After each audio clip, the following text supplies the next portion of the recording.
دسترخوان تو بہت خوشی سے لگاتے ہیں. ہم رمضان کے اندر اپنے دسترخوان بچھاتے ہیں اور فخر محسوس کرتے ہیں بطور تاجر کہ لوگوں کو ہم کھانا کھلاتے ہیں. لیکن کبھی ہم نے سوچا ہے کہ وہ جو ہمارے دسترخوان پر رمضان میں بیٹھ کے کھانا کھا کے اٹھا ہے وہ اگلے سال اس دسترخوان پر دوبارہ نظر نہ آئے؟ یتن غربت کا خاتمہ نہ ہو اور یہ ہمارے آگے ہاتھ پھیلانے والا رہے، ہمیشہ رہے.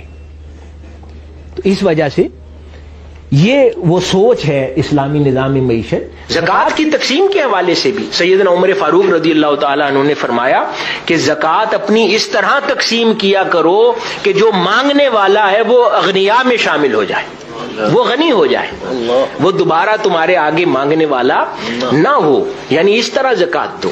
مثال کے طور پہ ایک جملہ میں صرف اضافی، اس سبجیکٹ پہ ویسے الگ لکھا ہوا ہے، کتاب بھی ہے باہر. کیا مثال کے طور پر ہر سال کوئی زکوٰۃ نکالتا ہے، بجائے اس کے کہ آپ 10-10 ہزار کا راشن 500 لوگوں کو لے کر دیں، اس سے بہتر ہے کہ آپ 50 لوگوں کو چھوٹے کاروبار کھول دیں اس زکوٰۃ سے، اس ٹوٹل اماؤنٹ سے، تاکہ وہ 50 لوگ اگلے سال زکوٰۃ لینے والوں میں نہ ہوں. یہ تصور ہے اسلامی نظام معیشت کا جس کی طرف توجہ مرکوز کروائی گئی ہے. صرف آخری روایت سیدنا عمر فاروق رضی اللہ تعالیٰ عنہ کا، اس سے آپ کو کل نظام معیشت سمجھ آ جائے گا. میں پھر بات ختم کر رہا ہوں. 18 ہجری کا واقعہ ہے. مدینہ منورہ میں بہت سخت قحط آ گیا، لوگ بھوک سے مرنے لگے، افلاس بہت بڑھ گیا اور بہت عرصہ بارش نہ ہوئی اور قحط سالی ہو گئی. سیدنا عمر فاروق رضی اللہ تعالیٰ عنہ نے جو ریاست کے وسائل میں تھا آپ نے وہ سب لوگوں میں تقسیم فرما دیا. اس سے بھی ضرورت پوری نہ ہوئی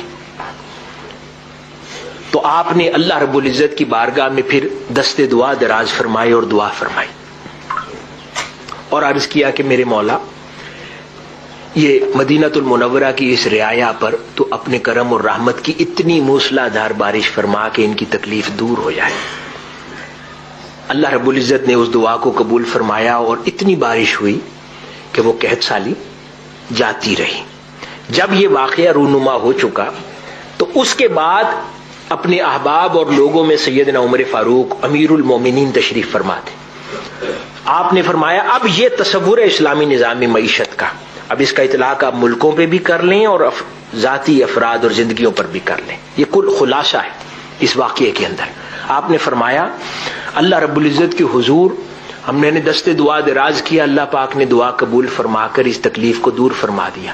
اگر اللہ پاک اس دعا کو شرف قبولیت اس وقت نہ بخشتا اور یہ تکلیف دور نہ کرتا تو میں کسی ایک غنی شخص کا گھر بھی مدینہ میں نہ چھوڑتا جس کے اندر کسی محتاج کو داخل نہ کر دیتا اور اس کو اس کے گھر میں شریک نہ کر دیتا اس کے وسائل میں. یعنی سرکاری طور پر میں اس کو یوں امپلیمنٹ کرتا کہ کسی غنی کو باقی نہ رہنے دیتا کہ وہ اپنے گھر میں کسی محتاج کو پناہ نہ دے رہا.